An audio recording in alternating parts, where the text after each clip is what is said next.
વડોદરાથી મહત્વપૂર્ણ સમાચાર સામે આવી રહ્યા છે, જ્યાં ડભોઈ નજીક એસએમસીએ ખેપિયાને ઝડપી પાડ્યો।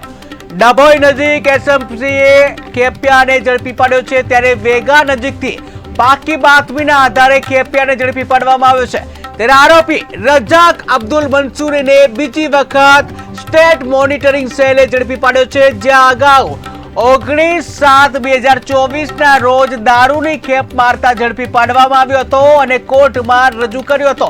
ત્યારબાદ કોર્ટમાં રજૂ કર્યા બાદ 24/7/2024 તેને જામીન મળ્યા હતા, જે જામીન મળતા પુનઃ 3 દિવસ બાદ જામીન મેળવી દારૂની ખેપ મારતો હતો કે જ્યાં પોલીસના ડર વિના બેખોફ રીતે દારૂની ખેપ મારતો ખેપ્યો। ત્યારે એસએમસીએ જે કહી શકાય રૂપિયા 2,39,680 ના વિદેશી દારૂના જથ્થા સાથે ઝડપી પાડ્યો છે, જ્યાં કુલ મુદ્દામાલ 7,40,180 સાથે ખેપિયાને ઝડપી પાડી આગળની કાર્યવાહી હાથ ધરી છે।